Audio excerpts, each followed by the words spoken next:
All right. Hey, what's up, everyone? This is Calvin Chu, your host for the Unrelenting Spirit. And today I'm actually going to be doing this show solo. So today I'm going to be talking about Instagram strategies and all of that good stuff. But before I get to that, let's go over things that I am grateful for today. So today I actually, wasn't necessarily the best of days. I was actually feeling a bit down. But one of my coworkers, Reagan, she really encouraged me. I didn't even tell her what was going on. I don't even know if she sensed it or not, but she encouraged me like in the middle of the day and, it really made a difference. It really made my day a little bit better. So I'm super grateful for her. Something that I am proud of myself for. Actually, this is something I probably should have thought of before I started the recording. But something I am proud for is, I guess, serving God through worship, or serving God through the worship using, oh my gosh, I'm getting my words twisted. Serving God through the worship in song. Does that kind of make sense? Because like obviously there's multiple ways to worship, but for me, I actually used to lead praise. Just singing and playing guitar. And actually, my housemate and I, we recently started bringing back our semi-weekly worship sessions. So that's super exciting. So I guess that's something that I'm proud of myself for. Something positive about someone else in my life. Let's see. Well, I guess I'd really love to highlight my dad, actually. This past weekend, I was able to go home and help my dad move. And, my father's really just been this consistent, solid rock in my life, I guess. Like, he hardly ever gets upset or angry. And he's like one of the wisest men that I know. So I'm super grateful for him. I guess that's part of my gratefulness, but it's a really positive trait about him that I really try to like embody in my own behavior. So yeah, I think that is the fastest I've ever done the intro 3 questions. And I think that's because like I'm not middle of a conversation with someone else.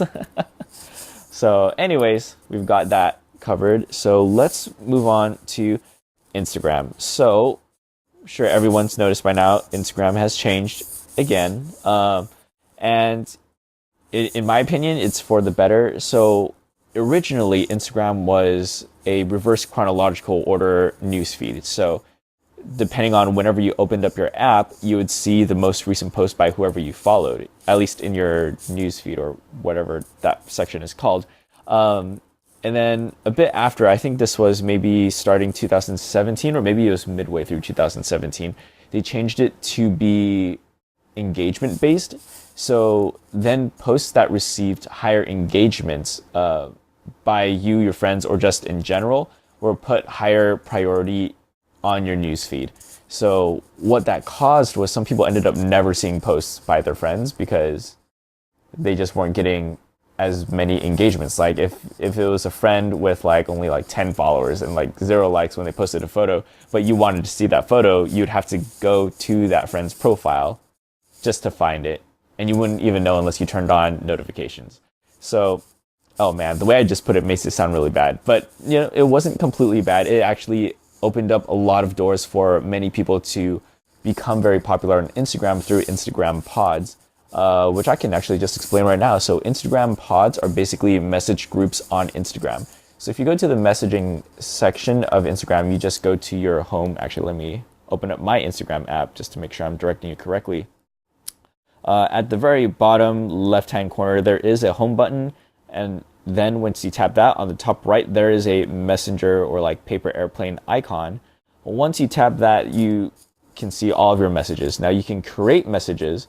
And that's how Instagram group messages are created. So you basically invite a lot of people into a message group. And an Instagram pod is basically where everyone within the group shares their posts. So let's say if I took a selfie, then I would share that image on Instagram after I've uploaded it and posted it. I would share it into the group. So then everyone else in the group goes to that image, likes it, and leaves a comment. Therefore, or thus increasing the engagement of the photo itself.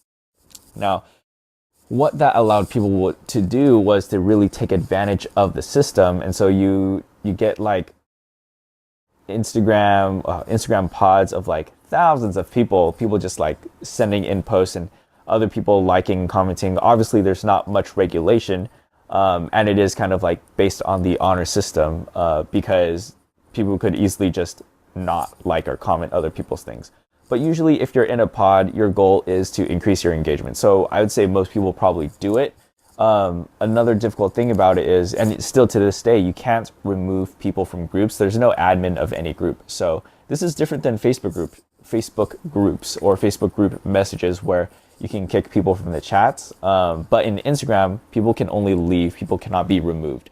So there was basically no way of regulating this. And this is just in the Instagram pod world. Like, maybe if there's like a bit more time, I can go into a discussion on like the pros and cons and how it affects Instagram, because you can still technically do it today. Like, the Instagram pods are basically mutated versions of friend groups, where like if you take a photo, you just want to send it to your friends, you would send it all in like a group message.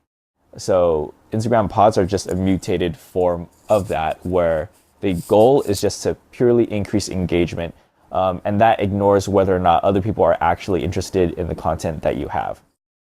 Right. Anyway, so Instagram is no longer like that. There's a new update.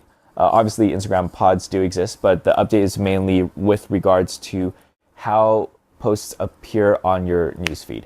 So now it's kind of a blend between engagement and reverse chronological. I'd say more so reverse chronological.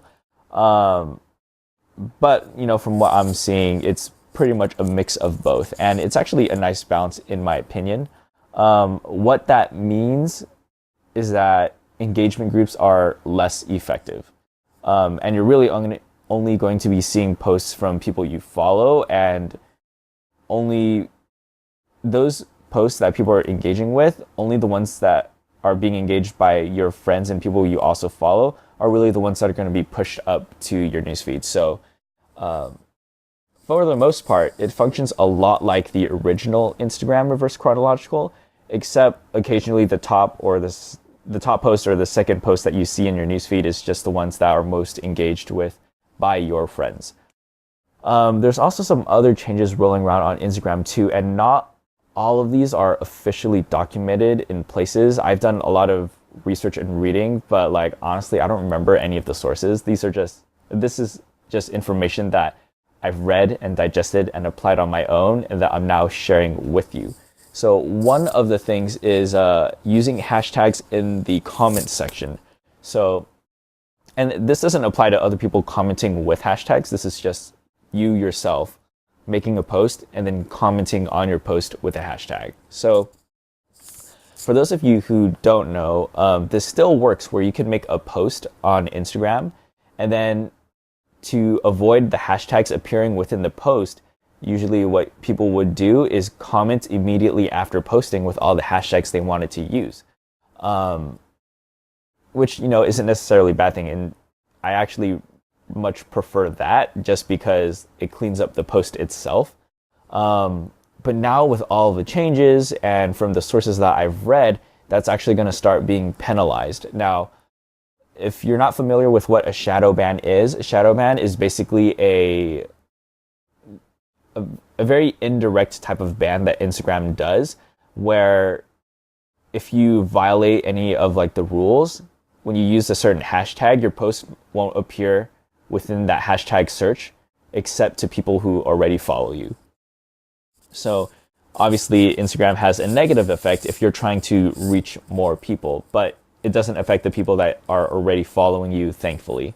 Yeah, that's basically what a shadow ban is. So now I believe what's happening is that anytime you leave hashtag comments under your post, there's a higher likelihood of them going into a shadow ban, or a higher likelihood of them proccing a shadow ban. So I believe previously the hashtag limit was 30. So you can make a post with up to 30 hashtags without getting shadow banned or whatever the rule was. I actually personally never used the full 30. I always just went with like 20 or 25. But for your post, you could use up to 30 hashtags to increase visibility. Now, you could do that within your post, or you could do that in the comments, as I mentioned previously. What some people did, which is what led to this change, was they would trick the system by putting 30 hashtags within the post and then commenting under their post with another 30 hashtags to try to get a maximum 60 hashtags where their post would show. So obviously most of those posts were shadow banned. This happened like fairly early on, but like I think people just weren't aware that they were being shadow banned. So if you are using Instagram, don't do that. Don't put hashtags in both the post and in the comment section. That's actually also a mistake that I did, because I thought that as long as there was collective under 30 hashtags used, you could do both the post and the comment section, but I was incorrect. You could get shadow banned for that. So just pick one of them and then use the hashtags as you want. So actually, I recommend just putting the hashtags in your post, because Instagram is starting to penalize people who leave hashtags in the comments, regardless of whether or not there are hashtags within the post. So use hashtags, use them within the posts. As for the quantity, I know that there's a maximum 30, and so far there isn't very much evidence except for one article that I read regarding the number of hashtags you use. So from the article that I read, I don't remember who the author was. It was just someone with like insider information apparently. But I have noticed that since I applied the knowledge that I gained from the article, my increasement has increased. So the article is basically saying that you shouldn't be using 30 hashtags. And this is part of Instagram and Facebook owning Instagram, trying to control the content that's really being widespread on the platform. So if you use 30 hashtags, it's kind of an indicator that you are like trying to become an influencer, or you're trying to spread your posts further. And it means that you're less likely to be a personal user or just like a regular user of Instagram. So Facebook/Instagram is trying to underhandedly incentivize people who are using the platform just as like a personal photo sharing app, which is like totally fine. It kind of sucks that they never said anything. And again, I can't really say whether or not this is 100% true. I've just noticed that when I've used less hashtags, my engagement and discovery has increased significantly. So in the article, they recommend 10 hashtags. That's what I've been doing. What I actually do is what I've done is I've created a bank of hashtags, and I just pick 7 from that bank each day. And then I add 3 hashtags that are relevant to the post itself. So for example, I'm a vlogger and I make Instagram stories. So a lot of my hashtags are based around that. And then I'll use 7 of those. For my last 3, I'll do something related to the actual post. Like if it's like a food vlog, I'll do like hashtag burger or hashtag fries or whatever I happen to be eating. So talking about my hashtag strategy, I'm not actually picking 7 at random. What I've done is I've taken this bank of hashtags. First of all, for the hashtags, I actually searched on Instagram. What you can do is in the Instagram app, if you go to the search tab, so it's the second from the left at the very bottom, you can search, and there's 4 options now. There's top, people, tags, and places. What you're gonna do is tap on the tags section and basically pick whatever niche you're in. So for me, for example, I'm a vlogger, so I'll start typing vlog and see what options pop up. The number beneath the hashtag that's shown is an indication of how many posts are using that hashtag, or basically how many times that hashtag is used. So you'll get anywhere from several million to like hundreds. So what you want to do when you're picking your hashtags is you want to have a range of hashtags that fit between like a couple million versus like 10,000 something. And the reason for that is the higher the number, the higher the likelihood of people searching for that hashtag, because there's more people using that hashtag. So at any given moment, your post has a higher chance of reaching a lot of people who are viewing the recents section of the search. So that would be a reason to use hashtags that have a lot, like a really high number, like multiple millions.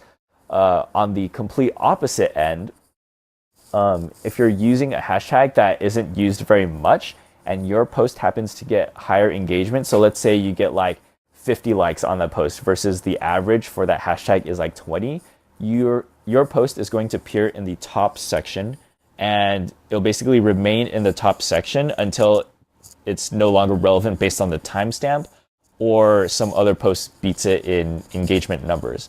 So what's great about that is if you happen to get strong engagement, your post can stay in the top section for quite a while, and anyone searching that post will see yours first, because the top post section is the top 9, and that shows above the most recents, which is based on timestamp. So you want to have a mix of them. For me, I personally use hashtags at different range tiers. So one of them is, for example, 10,000 to 25,000. I'll have some hashtags from that section, and then some from 25,000 to 50,000, some from 50,000 to 100,000, and so on. So I'll use a mix of hashtags from that. When I pick my 7 hashtags that I use for that post, I try to have a pretty balanced mix of all of them together. So of those 7, maybe like one of them will have like a multi-million hashtag use. Another one will have above 500,000. And then like maybe 2 will have between 250 to 500,000, and so on going down. And a lot of this is dependent on how many followers you have and how much engagement you are getting. Obviously, as you get more and more engagement on your posts, you can use more aggressive hashtags that have a higher number count, because chances are, as your account grows, you'll get more engagement and higher chances of being in the top section. So hopefully that all made sense. If you have any questions, by the way, feel free to comment on this video, or you can even join my Discord server and ask me there. I do explain a lot of that in the server, and you can find the link to that invite link in the description below, or wherever this podcast appears. If you're listening to this in the podcast app, well, good luck, GG. You can find this episode like on YouTube or on my website and that kind of stuff, and you'll find the Discord link there. I think I added the Discord link to the podcast info section, but then again, it's probably not clickable. If you really want the information, I feel like you would be able to find it. So, just reach out to me. We do have a few more minutes, so let me think about other things about Instagram that I'd like to talk about. Oh, all right, thought of something. So Instagram does